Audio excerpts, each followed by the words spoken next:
issues in my mind, especially the book of Genesis. And you're correct, the 12th planet was Sitchin's first book. And he did spend a lot of time showing you evidence. Here's this tablet. Look at this one. And trying to make it, he was trying to justify this unbelievable theory that most of the scientific people and the academics were dissing him over. Because he was like Wilhelm Reich, or what was it? What's the guy's name who discovered Troy? I can't remember his name. He was a German, though. But, the same problem with him is the academics dissed him. And, so he was pretty much out on his own with his own resources. And so I kind of saw that with Sitchin as well. And, Sitchin, he left himself open, I think, by writing The Lost Book of Enki and not giving any sources for it. I think it was a great book. And I think it wove together a lot of the pieces that he had from various sources to tell the big story, which he did very well. He was a great writer. But I never felt like I could reference that book without references, so I never really talk about that one. But the 12th planet really opened my eyes to the Sumerian documents. And I'd been looking for a culture that had the earliest writing, so I could kind of go back to the source and go, well, where did this technological chasm come between different civilizations? That's how I was approaching it. And then I read, I think, Genesis Revisited from him. And this really made me go back and read the Bible again closely. And I started seeing things from the perspective now, having read all the Sumerian documents, that made a lot more sense to me. And with that perspective, you could differentiate the truth from a lie a lot more readily. And so when you go back and read Genesis 1, and you see that that these gods, plural, created man in our image and our likeness, and then go read the Atrahasis account, where a council meeting of the Anunnaki specified exactly that, and I mean plural. There were 6 men and 6 women on this council. So, you start seeing those kind of correlations as well once you've read the Sumerian documents, which predated the Bible by a very long time. All of a sudden, you realize that what you have there that's called the Word of God isn't completely true. And there were political agendas in writing that book. If you truly understand the circumstances the Hebrew people were in as they were being held captive in Babylon, where they first saw these documents, these Sumerian documents. Okay, so what do we know? What is your specific question about the prehistory of Nibiru, this planet that they say they come from? And then we can kind of walk from there into the main players and who did what to whom and how we ended up where we are now. But kind of will give us a platform to maybe discuss a little more. Great. Correlations with how we go forward, because that's, once you realize all this stuff, it takes a long time to process it. And some people years. Okay, this is like tearing out every belief system you have, and all of a sudden you're faced with this truth that's in stone, that's sitting up in museums, where you can either ignore it or synthesize it and realize what they were saying probably was not a lie, even though it was called a myth by by the conquering cultures, right? Well, and here's one thing that I'd like to make a point. As far as different religions and cultures and beliefs, that's one of the amazing things about being a human being, is we have the right to think for ourselves and believe what we want to. So, whatever take or mindset you have on religion, divine providence, God, if you believe in multiple gods, if you're an atheist, whatever, this is tonight just an opportunity to hear about stuff that's been documented throughout history. And the translations that are discussed have, there's multiple sources that collaborate and say, yes, this is what happened. So whether or not you want to believe it or it's 100% accurate, that's up for debate, and that's fine for you to believe. But a lot of this information it's cutting edge, because this is stuff that's been suppressed for thousands of years. When the Crusades took place, and, anything that wasn't a part of the system church at that time, was looked at as blasphemy, witchcraft, and people were burned at the stake. Libraries and tons of information was destroyed because of this. So a lot of this information and what you're talking about predates the books of the Bible. And that's just incredible. So I would like to talk about the 6 women and the 6 men that were part of it, and we'll get into some of the names and the correlations of the biblical references, maybe the Greek gods, and maybe even if they connect to the Vedic gods, Valhalla and some of the Nordics and stuff. But my question was about Nibiru. Is the official version that I know about of the Anunnaki when they came to Earth was to look for gold. Is that correct? Well, that is correct. If we start back on the prehistory of Nibiru, there was a king that ends up as the main progenitor in the Anunnaki line that we like to include in the story because he was head of the Anunnaki Council, and his name was Anu. Okay, so Anu was the original king, or as far back as you can go, it was Anu. Right, and we're circa 450,000 years ago right now, and according to their records, one of the beings who was the prior king, his name was Lama. Excuse me. He was discussing problems in their atmosphere, whether to bolster their atmosphere to protect themselves against radiation using the volcanoes to reactivate them by firing missiles into them, or to create a particulate solution to seed the atmosphere. And this was a discussion they were having way back then, because you have to understand, in the myths of Mesopotamia, there's a document in there called the Atrahasis, written by Stephanie Dalley. And the document is, I'm sorry, the Enuma Elish. There's Atrahasis as well, but the Enuma Elish is the Babylonian or the Sumerian cosmogony, which essentially describes how our solar system came to be. And why it's important to them is because, according to the account, their planetary system, we call it the Nibiru constellation, all right? It looks like they have a mini sun and about 7 planets total.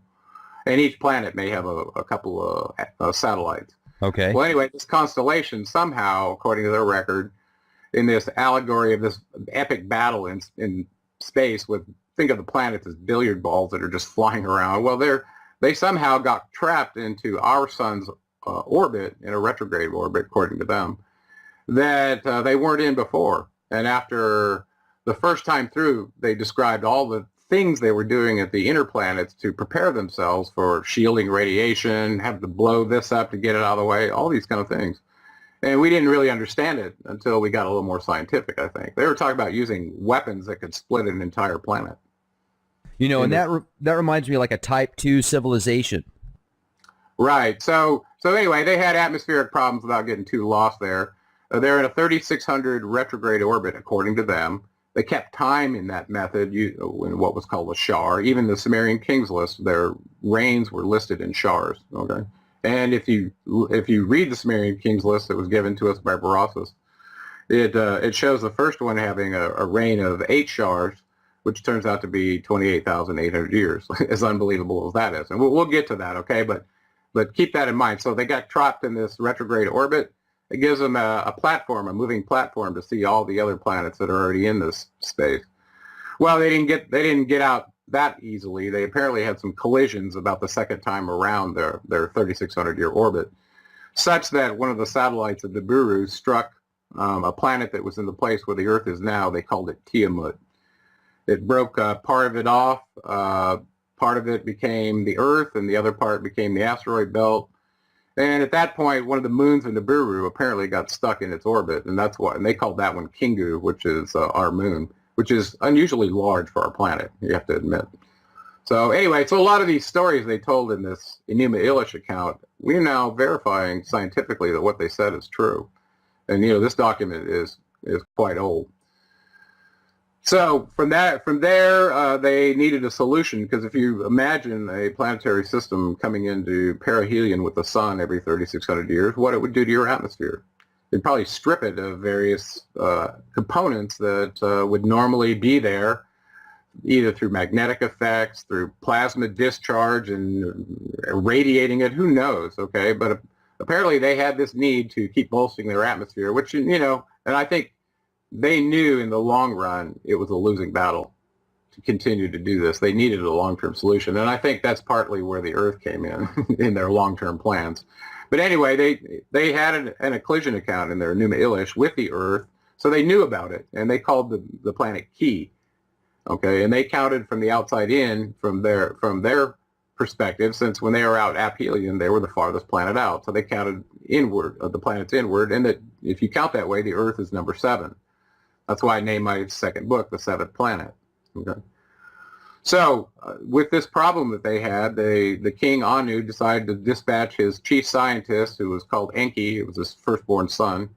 He was sent to the Earth to do a couple of things. One of the primary things was to find resources to bolster the atmosphere back on the Nibiru as they were coming into perihelion with the sun again. So some accounts show that he was looking in the Persian Gulf initially. That's where he splashed down and built the city of Eridu, which is right there where the Tigris and the Euphrates meet, running through the Sea of Reeds into the Persian Gulf. Okay? So that's, according to him, if he did that when he said he did it, that city's 450,000 years old. And it's still sitting there in the desert in Iraq, pretty much, I don't know, like a pile of rubble. Jeez. Anyway, so that's pretty amazing. So he came, tried to get colloidal gold out of the oceans. Apparently, if it's already in a colloidal solution, or you can use chemicals to do it and derive it that way, you already got a powder-like form that you can ionize in the atmosphere. It's very simple. Whereas, if you take gold and have to smelt it somehow to get it to a powder form, or a form that could be sprayed, think about how you would do that. Would you just make it little tiny particles that you'd spray up there? It'd be too heavy. It would just fall out of the atmosphere, right? So that'd be very, very small particles. So that was about 450,000 years ago. So Enki Enki means Lord of the Earth, by the way. So his initial title was Lord of the Earth. His half-brother Enlil was still back on Nibiru, and he was born of his father Anu and his half-sister, Anu's half-sister, whose name was Arash. Her other name was Ki. She was nicknamed Ki, Arash. So she ended up giving birth to Enlil, and because she was a half-sister and because of mitochondrial DNA contributions in the purity of their bloodline, he was in line to rule. Enki was not. So at this point, we're in the Persian Gulf, and Enki's trying to get gold. He brought a small band of workers with him, which he called the Igigi. They also referred to him in the Book of Enoch as the Watchers. These were highly technical fellow gods that generally ran spacecraft, low Earth drones, all kinds of technical things to watch the state of the simulator to report back to the higher ups, okay, whether it was an asteroid coming in or too much radiation, just whatever, okay. That's partly why they were called the Watchers. So they were there to assist Enki in getting this gold from the Persian Gulf. Apparently they didn't get it fast enough. 5,000 years elapsed. They ended up being vectored to South Africa, where the Atrahasis document picks up. So at this point, apparently they weren't getting gold fast enough from the Persian Gulf, and they got vectored down to Africa, where they could mine it more significantly. This is where the Atrahasis picked up. And in the beginning of this first tablet of the Atrahasis, it describes them casting lots to divide up the territories between some of the key players that we should lay out here. We've already mentioned Anu and Enki. Enlil was the other one. The one we didn't mention was the half-sister to both of them, whose name was Nin Hartzog. And later on, we'll find out her name was Isis in Egypt. She was the medical officer that accompanied them. She was very important because if one of them had a child with her, it would be in line to rule because of this half-sister mitochondrial DNA thing. So she was kind of a key player for that reason as well. Okay. So they end up casting lots. Enki gets Africa. Anu goes back to Nibiru. Enlil gets Mesopotamia. And the exemption is that the Temple of Eridu and the city that Enki built there with his original Igigi Watchers still belong to him. And apparently he had a garden there, and he'd done all kinds of things in 5,000 years until his brother showed up. At this point, they've divided the territory. I left Inanna out. She got the Indus Valley. Okay, then Enki's in Africa. Oh, and the medical officer actually got some territory. Even though she was a medical officer, she got given the Bond Heaven Earth region up in the Sinai Peninsula that belonged to the Anunnaki. Now, this was the area where they had their, I guess you would call it, their communication facilities. Okay. And also transport facilities for moving the ore back to Nibiru, whether it went directly or via a way station. I'm thinking of those in Peru or somewhere out there. They had those ginormous like landing pads and very big, kind of, I guess, sculptures of different animals and stuff like that. Was that done by the Anunnaki? Like, was that to give them an idea from space? It very well could have. There have been several races, I believe, that have visited the Earth and done prospecting here. And I think Okay. there have been somewhat controversies between races of vying for those, resources from the Earth. So, resource wars and genetic wars, both.